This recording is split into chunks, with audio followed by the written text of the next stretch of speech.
because it's like it's a win-win situation, right? For me as an organization, we do when we talk about when the employees are inside about some 10,000 odd people, I feel they're my people, right?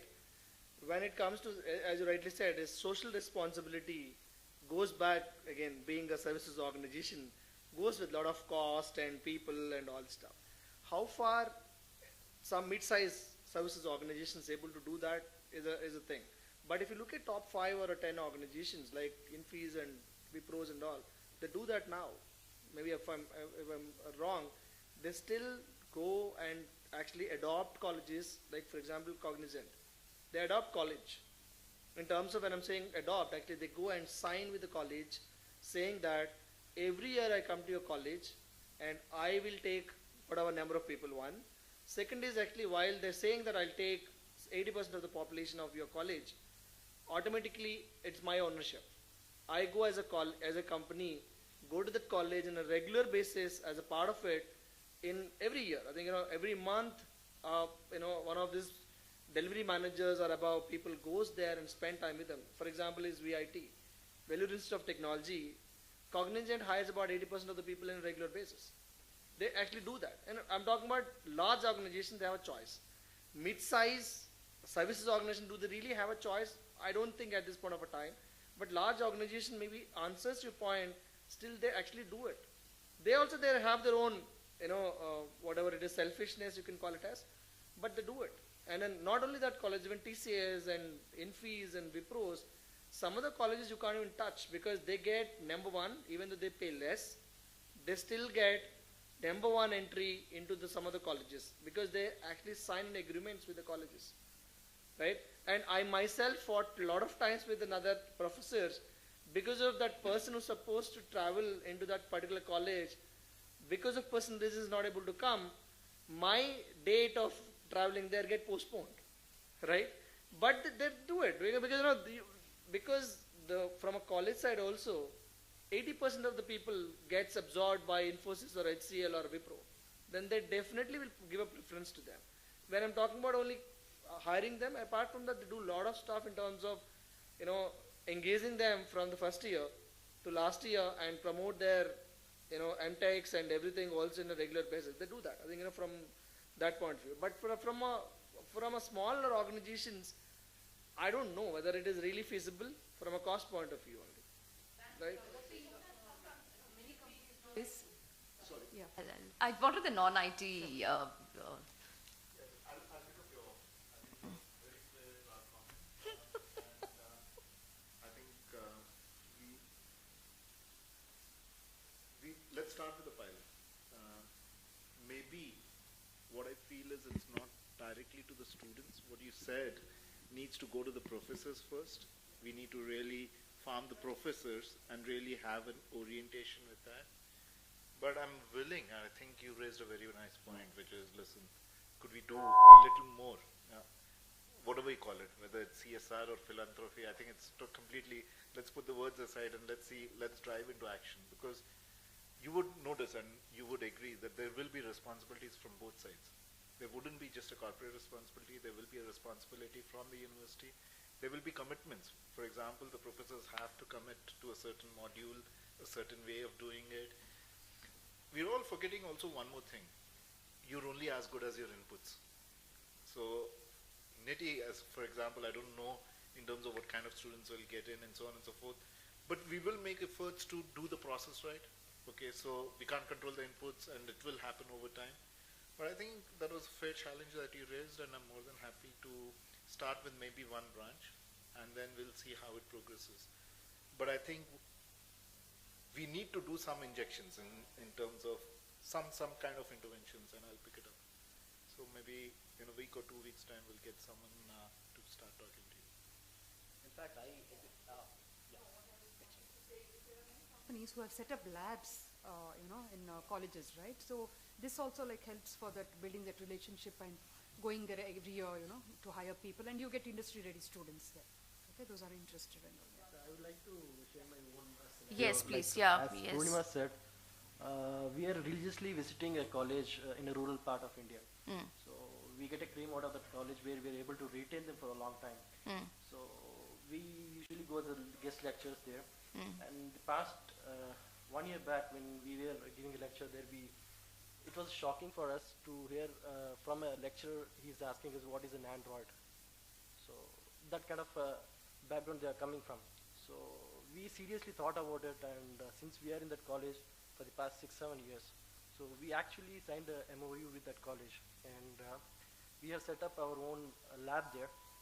This was happened last year, and we have set up our hardwares, around 4 to 5 hardwares, where the students and the lecturers can work on it and build their own software applications and products. So, which is really helping them. So now the students come here every 6 months, and also we visit and we train the lecturers there, which is actually, we are preparing the students for the next campus, which is actually helping us. So likewise, there are many companies who are doing this, but it is not on a common platform. So there should be a common platform where all the companies come together and bring in something like there where all the companies can participate in giving such kind of lab facility for the colleges. Oh, okay. That would be just IIT, I mean IT specific in that case. It would be IT specific, yes, Shishir. And product services, oh my God. I don't think IT industry listens to anybody. If I can actually make a statement, because NASCOM specifically, there's a background verification data which they publish, right? Nobody cares about it. Everybody, because again, being a part of one of our senior members, a part of an NASCOM, we say that we follow, right? But I don't think any company really bother to follow what NASCOM says, right? Or anything actually. Like I'm not talking about even NASCOM. I think even actually IT industry works on their own benefits. No, that's okay. You see, that's okay. As an industry, you're expected to. See, yeah, sorry, yes. Guidelines, they are not able to convince a large population of IT companies to align to that. So hence what happens, they lose credibility to run, whether it's background verification, whether it's doing the NAC test. There was a big push to do NAC-based assessment before hiring. Yes. I think the entire investment has gone flat. Why? We do our, the point is that either the colleges are not aligned, or the companies are not aligned, because they're not sure about whether the test is good enough to assess our requirement. So we run our own assessments, in each college. So there are at least 10 to 15 tests an individual student takes before he gets placed. So that's the amount of wastage happens. Point taken. But I want to just pick from what Somnath was saying. I've been to a couple of institutes. At the time of hiring students, selecting students for their courses, they involve industry. In a way, it builds credibility with the industry, saying that they are hiring the right students for their programs. A relationship gets built on that, and over a period of time, probably a campus relationship gets built. So that is also one of the ways industry can participate while in a way to measure the quality of intake. So I would say this is also an experimentation. Probably a couple of institutes or colleges are doing that. So not probably in a large scale, because industry cannot spend so much of time invested on those kind of activities. But that's a good way to go forward. Just to add to that, I think the referral, right? Referral from the alumni of the college is also another factor which influences in choosing the college. Particularly small companies or startups. So there is already somebody there. He says, oh, I'm from IIT Kharagpur or Kanpur or something. There are like very good students. I have already spoken to them. Let's get students from there. So like this, that also actually influences, like when you want to just hire like the 5 alumni. people, 6 people. IITs are known to do that. Yes. If we are discussing, the fact that why we cannot come to a common platform, or why NASCOM is not able to align the whole industry in one way, if you see the scenario, there is a huge gap between demand and supply. As of now, I'm talking about this demand and supply of manpower. Yeah, so everybody would like to have a share of the pie. So it's very difficult. So that is going to be the current scenario for some time at least. So in this kind of a context, which is not easily going to change, if I have to answer your query, sir, that what kind of partnership can happen? Yes, what Mr. Abraham said, that we need to have a certain kind of participation in the input to the college. The best way, if you don't get time from the technical senior experts in the organization, you can always reach out to your immediate seniors. Because in a lot of companies, you will find there is this program called Campus Ambassador Program. So that's Campus Ambassador is maybe last 2-3 years he has passed out of the college. He or she has passed out of the college, and he has the pulse of the organization as well as the college, because he is like of that right mix. He's not too old in the industry, or he's not too young also. So that is something that we can look at. And one more input is that, especially from the company that the product companies that we have come from, there is a constant development and not technology part. Yeah? And it's fast changing and very dynamic. So you find there is a gap between the curriculum that you have in the college and the technology which is expected in the industry. There's a huge gap. Lot of times students talk about things that they have not seen. Yeah? They must have read about it. Maybe not in their course book, but out of course they have heard about it. So maybe to a large extent your curriculum being vetted by somebody in the industry. It is not a huge investment. You just need to circulate your curriculum and maybe the sub-modules, so that and to what extent, what kind of hours are invested in those technology, so that we can have an understanding of, okay, this college can be branded for this technology. So that kind of especially for companies which are not mass hirers, maybe this kind of approach may work.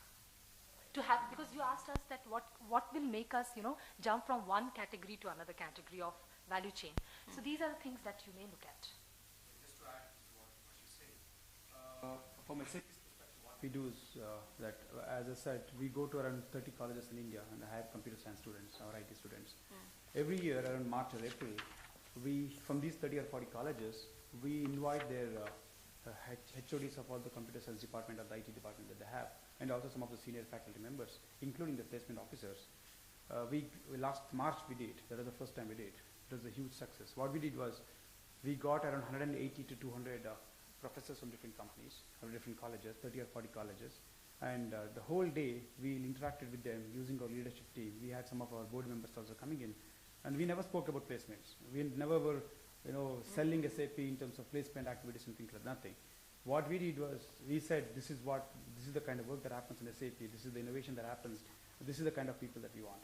And we had some of the faculty members coming and participating in this panel discussions, asking us what kind of expectations that the industry has, especially SAP, and we actually addressed them. And it was a very well structured event, and we want to continue that every year. And we had some great feedback from the faculty. They said that every company can probably do something like this. The colleges can know what exactly the industry is expecting, and we can do something like that. And then this year onwards, as she was saying, ambassador program, we are doing something called as Campus Champion Program. The same idea but different names.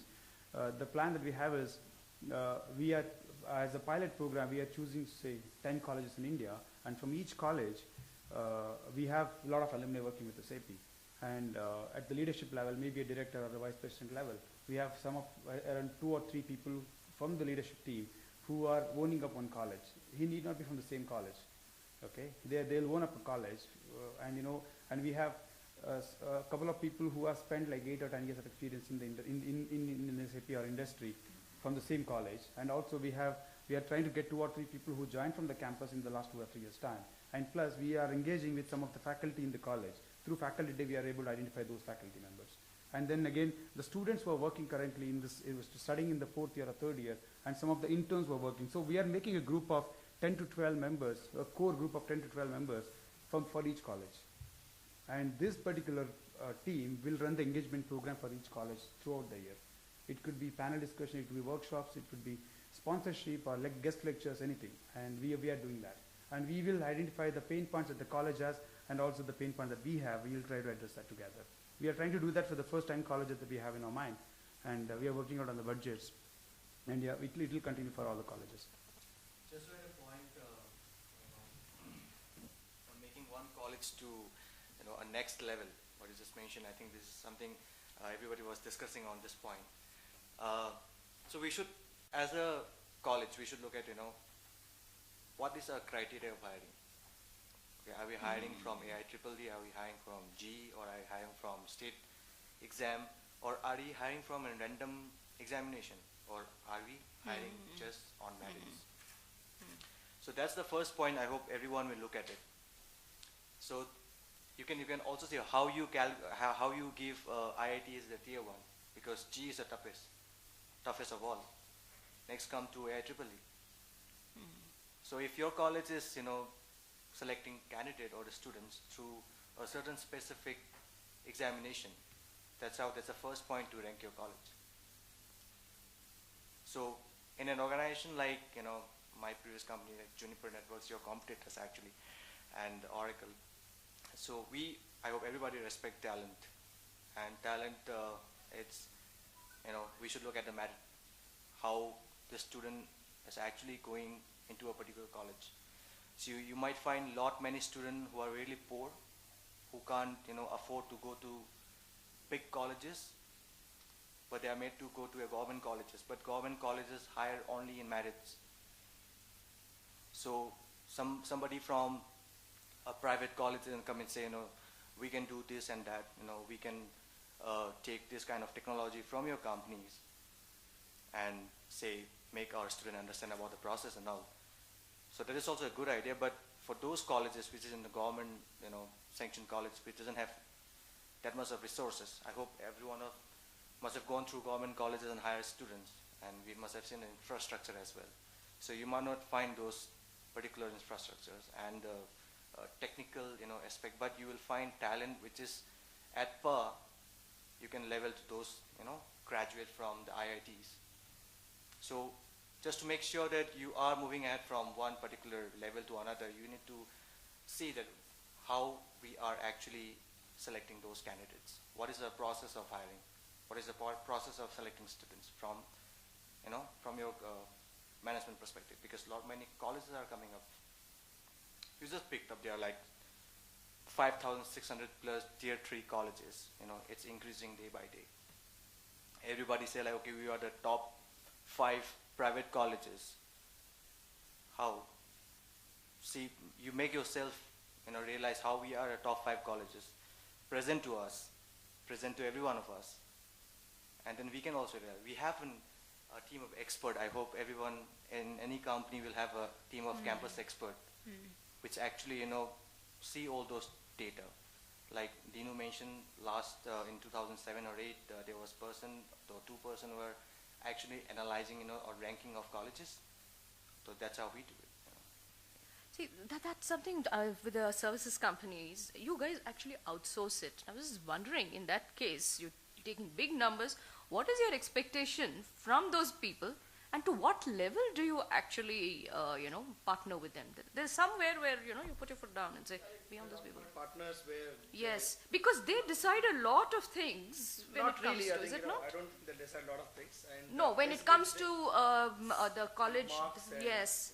I don't know whether actually, at least our company, we don't ask them to decide on colleges. They give us list, we decide on the colleges, first of all, right? Second is they help us in doing an operational job, which is, going before day and conducting a test for us, giving actually everything, manage the test completely before day. The day we went, we have a list of people who selected on the test, or they inform already, the guys who actually cleared the test, we look at it actually, what is the cutoff mark and all decided by the organizations. Then we go and, conduct your pre-presentations and all this stuff. So that at this point of time, the partners are restricted at conducting, or actually there are a lot of administrative work which are helping us at this point of time, at least in our organization. So that the strategic and decision making still with us, right? I think, so that I think we know what exactly we're going to hire and all this stuff. Maybe I want to just give a little, recently I think we introduced something called, using that cloud computing stuff where online, assessment you can do it, right? Where actually no need you to go to campus also. I think, you can actually, these people can sit in front of your system, log in, and they will talk about it, random questions will be asked automatically thrown by the system. They will actually explain about it, and then you can select based on the way they're talking about it. This communicating the answers also, because there is thousands of questions you can randomly pick up and it will throw to the people. So that based on that, you will also check their technical skills largely as a base. You no need to actually interview 40 people. Instead of, you can meet only 20 people, right? That we are following now. I think now actually I started doing a pilot for lateral hiring now. Okay. I want to introduce that to campus as well. Yeah, exactly. It is like same thing. How do you assess them? Before even, I think nowadays everybody is looking at how to reduce your cost per hire, right? I don't know. At least we have started doing it, right? So that the different ways. Model, sorry. What kind of assessment modules do you It's just, I think, there is a, for example, if the guy is actually in Mumbai, right? You ask that person to go in front of a system and there's a link goes to him. If he opens it, automatically you can actually choose, or actually there is automatically the recruitment team actually push those questions to ask. Set of questions out of 1,000 questions, the set of 10 questions goes to him. He will answer one by one because the system asks him the question. Will answer on that question specifically. That will actually give you a filtering level. I don't think it will give you more than that. But that will actually also save you a lot of actually, nowadays all technical hiring managers have a problem in terms of actually they have a challenge in terms of to get a one person I'm doing 20 interviews. You guys are not giving a quality of people, right? So that to reduce that 20 to 1, this helps to hiring team. That is also helps us. Maybe if we go to, if I need to go to Suratkal specifically, right? Then first of all, flight, cost goes up like crazily if you delayed your cost. So that you can go there and then you can ask them to actually appear on it. Instead of actually like 30 people clear your test, actually written test, then all 30 people you can see them, how they're talking about it, their interest levels and all this stuff comes in. Out of that, if it was only 4 people or 6 people only actually cleared from your assessment, you really don't need to go there. Bring them here, right? That's much better, right? Or a different model, so that overall you can actually save your cost. That is where I think we try to use your partners, people who are thinking beyond doing administrative model. A lot of actually companies does that in terms of doing an administrative thing. They send those 2-3 people who's actually a graduate who's working and they pay about $1,000 or $2,000 to do that job. They come and help all of us to actually conduct about 1,000 people administrative test before day. I think these are all going to cut off over the period of a time. See, do companies also do it across, each company does it? IT services? You go, you have another test, then another IT services company, they do their own test. Is that how it goes? I'm trying to figure out why that NASCOM thing didn't work, what went wrong, because each time everybody is doing it. There are interests behind it. There are assessment organizations whose bread and butter is testing. No, that's there. I'm wondering from your perspective. For assessments are in-house developed. That means you partner with an assessment company. Internally validated, but you use, say, something like a CodeCubes or whatever. Me, it is told by our company. We design it. It is designed by our company. What this partners does is, they will tell you, how actually they can't be giving the same repeated, stuff. What we'll do is, for every chapter, for example, if I can take, Java, everybody knows it, right? On the Java thing, my expert in Java comes and tells, okay, if you ask from basic 1 to actually medium to, highest in terms of criticality or whatever it is, he'll give actually, and then keep giving that questions, and then about some 1,000 odd questions will be created and generated by the system. It keeps, going to the people. I think automatically when you give a one medium and one, toughest thing and all this stuff going to come actually. That is where they'll help us creating the system, and the online system throw the different questions, and a lot of times actually the system throw the same questions and next to things also. But you are open to it in that case, if it's because it's online, you can do it across the country. That's really the advantage. You were saying there is a stake, you were saying. So that there are multiple people in terms of their stake out here. We have a very specific need. We want to ensure that the students who are tested are tested for the job we play. We hire for. So we are selfish around that.